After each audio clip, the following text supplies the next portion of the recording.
باب نمبر 1 باب في الشرب. ومن رأى صدقة الماء وهبته ووصيته جائزة مقسوما كان أو غير مقسوم. پانی پینے کے بارے میں، اور جس نے پانی کا صدقہ، اس کا ہبہ اور اس کی وصیت کرنا جائز قرار دیا، خواہ وہ تقسیم شدہ ہو یا غیر منقسم یعنی مشترک ہو. وقال عثمان قال النبي صلى الله عليه وسلم من يشتري بئر رومة فيكون دلوه فيها كدلاء المسلمين فاشتراها عثمان رضي الله عنه. اور عثمان رضی اللہ تعالیٰ عنہ نے کہا، نبی صلی اللہ علیہ وسلم نے فرمایا، کون ہے جو روما کے کنویں کو خریدے پھر اس میں اس کا ڈول تمام مسلمانوں کے ڈولوں کی طرح ہو، تو اسے عثمان رضی اللہ تعالیٰ عنہ نے خرید لیا. فائدہ: بعض لوگوں کا کہنا ہے کہ پانی کسی کی ملکیت نہیں ہوتا، اس لیے صدقہ کرنے یا ہبہ کرنے یا اس کی وصیت کا سوال ہی پیدا نہیں ہوتا، کیونکہ رسول اللہ صلی اللہ علیہ وسلم نے ارشاد فرمایا، المسلمون شرکاء فی ثلاث، فی الکلاء والماء والنار.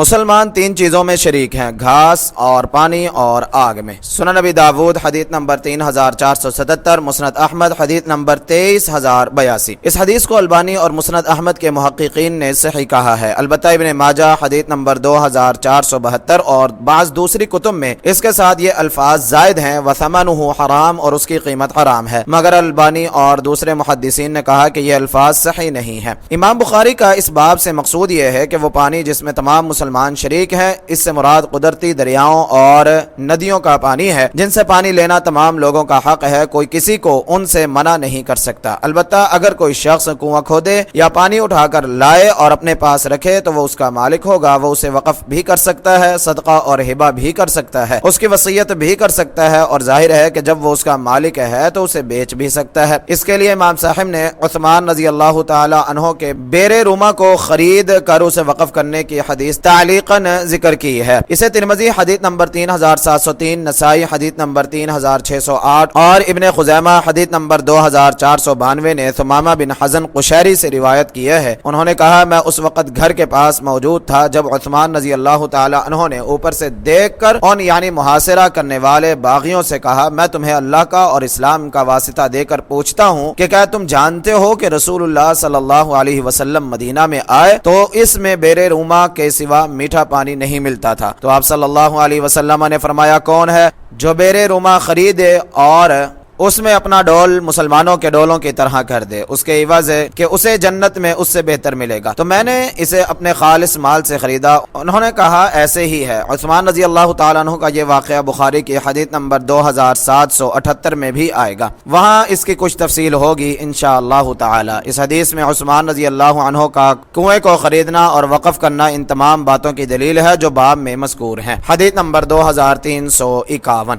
حدثنا سعيد بن أبي مريم حدثنا أبو غسان قال حدثني أبو حازم عن سهل بن سعد رضي الله عنه قال أتي النبي صلى الله عليه وسلم بقدح فشرب منه، وعن يمينه غلام أصغر القوم والأشياخ عن يساره، فقال يا غلام أتأذن لي أن أعطيه الأشياخ؟ قال ما كنت لأوثر بفضلي منك أحدا يا رسول الله، فأعطاه إياه. سہل بن سعد رضی اللہ عنہ سے روایت ہے، انہوں نے کہا، نبی صلی اللہ علیہ وسلم کے پاس ایک پیالہ لایا گیا، آپ نے اس میں سے کچھ پیا. آپ کے دائیں طرف ایک لڑکا تھا جو سب حاضرین سے چھوٹا تھا، اور بزرگ آپ صلی اللہ علیہ وسلم کی بائیں طرف تھے. آپ نے فرمایا، لڑکے کیا تم مجھے اجازت دیتے ہو کہ میں اسے ان بزرگوں کو دے دوں؟ اس نے کہا، یا رسول اللہ، میں آپ کا بچا ہوا مشروب اپنی جگہ کبھی کسی کو دینے والا نہیں. تو آپ نے وہ اسے دے دیا. فائدہ: آپ صلی اللہ علیہ وسلم کی دائیں طرف یہ برخوردار عبداللہ بن عباس رضی اللہ عنہما تھے. اس حدیث سے معلوم ہوا کہ پانی کسی شخص کی ملکیت ہو سکتا ہے جو اسے ہبہ کر سکتا ہے. شریعت نے اس ہبے کا بھی طریقہ مقرر کیا ہے کہ وہ ہبہ کرنے والے کی دائیں جانب سے شروع ہوگا. زیادہ ہونے کی صورت میں وہ پانی دائیں جانب سے شروع ہو کر آگے چلتا جائے گا. اس سے غیر منقسم کا ہبہ ثابت ہوا. اس حدیث سے 9 عمری میں عبداللہ بن عباس رضی اللہ عنہما کی ذہانت اور ان کی رسول اللہ صلی اللہ علیہ وسلم سے محبت اور آپ کے پینے کے بعد بچے ہوئے پانی کی برکت کی پہچان اور اس کی حرص صاف ظاہر ہے. فرضی اللہ تعالی عنہ وارضاه. حدیث نمبر 2352. حدثنا أبو اليمان أخبرنا شعيب عن الزهري قال حدثني أنس بن مالك رضي الله عنه أنها حلبت لرسول الله صلى الله عليه وسلم شاة داج وهي في دار أنس بن مالك، وشيب لبنها بماء من البئر التي في دار أنس، فأعطى رسول الله صلى الله عليه وسلم القدح فشرب منه حتى إذا نزع القدح من فيه وعلى يساره أبو بكر وعن يمينه أعرابي، فقال عمر وخاف أن يعطيه الأعرابي: أعط أبا بكر يا رسول الله عندك، فأعطاه الأعرابي الذي على يمينه، ثم قال: الأيمن فالأيمن۔ انس بن مالک رضی اللہ تعالی عنہ سے روایت ہے کہ رسول اللہ صلی اللہ علیہ وسلم کے لیے ایک پالتو بکری کا دودھ دوہا گیا۔ وہ بکری اس وقت انس بن مالک رضی اللہ تعالی عنہ کے گھر میں تھی۔ انس رضی اللہ تعالی عنہ کے گھر کے کنویں کا پانی دودھ میں ملایا گیا۔ پھر انس رضی اللہ تعالی عنہ نے وہ پیالہ رسول اللہ صلی اللہ علیہ وسلم کو دیا۔ آپ نے اس میں سے کچھ پیا۔ جب آپ نے پیالہ منہ سے الگ کیا تو آپ کے بائیں طرف ابو بکر رضی اللہ تعالی عنہ تھے اور دائیں طرف ایک اعرابی تھا۔ عمر رضی اللہ تعالیٰ عنہ ڈرے کہ آپ وہ پیالہ اعرابی کو دے دیں گے، اس لیے کہنے لگے: یا رسول اللہ، یہ پیالہ آپ اپنے پاس بیٹھے ہوئے ابو بکر کو دے دیں۔ مگر آپ صلی اللہ علیہ وسلم نے وہ پیالہ اس اعرابی کو دے دیا جو آپ کی دائیں طرف تھا، اور فرمایا: دائیں طرف والے کو دو، پھر جو اس کی دائیں طرف ہے۔